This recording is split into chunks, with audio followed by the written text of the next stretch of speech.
It's time for the Dynamite Digest, starting off with Kenny Omega versus Matt Seidel. Have you ever seen anyone counter a Frankensteiner like Kenny did? I don't think you have. Kenny lands on his head so much, I don't even know how he has a neck. Seidel's roll-up off the ropes genuinely made me think for a second he might win. Stupid, Owen. Stupid. Another win for Kenny. This match was great. This is my heat meter. This is going to go up and down depending on how good the show is, giving an overall score at the end. Next up, it was Hangman versus Cesar. Cesar is strong as catching Page from a dive and then scoop slamming him, but like throwing him scoop slam. The guy's an absolute beast. After a buckshot lariat, which I'm never going to get bored of. Another win for Hangman. Good match. Wasn't great, but I like Adam Page, man. Moving on up. Here's a question. Is Lance Archer a heel now? Is he going to be like the Big Show of AEW where he's just like good and then bad and then good and then bad and then good and then bad? Did he actually turn face in the first place? Nice rhyme. Or was he just a tweener? Seems like he's heel once again. Britt Baker's promo was awesome. You must have some pretty bad night's sleep after falling on thumbtacks. I'm not gonna do it,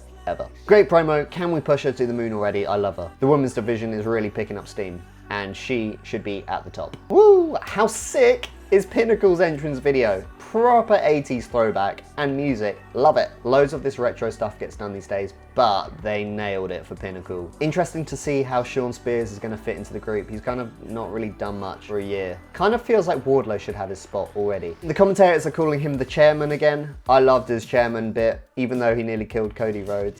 The chairman gimmick worked and I loved his entrance. I'm a fan of Sean Spears. Just seems like he hasn't really found his place yet. Then we got a Pinnacle promo after where Dax got so heated he went bright red in the face and I thought he might pass out. Good match.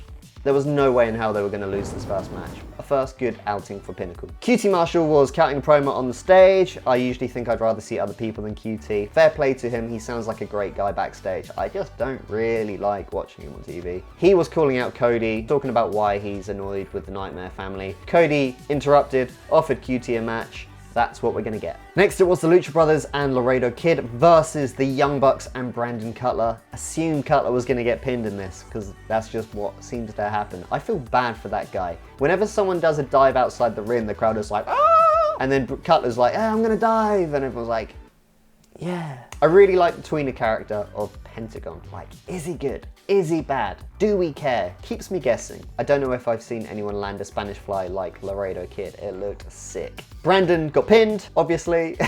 Kenny Omega then came out, cut a promo on the Bucks, and took some shots at Brandon. That guy, that poor guy. Next, we had Nila Rose versus Ty Conte. I've never been a huge fan of Nila Rose.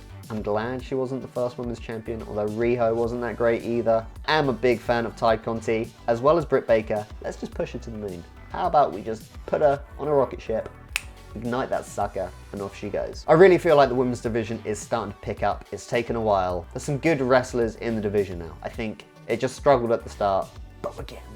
We're getting there. Ty picked up the win with the DD tie. Even JR commented on the DD tie like he didn't actually know what it was called. And then the main event, Darby Allin versus John Silva. I love both of these guys. How weird is it to see Darby as the taller guy in the ring? It was weird. John Silva actually kind of reminds me of a shorter Cesaro, not just because he's bald.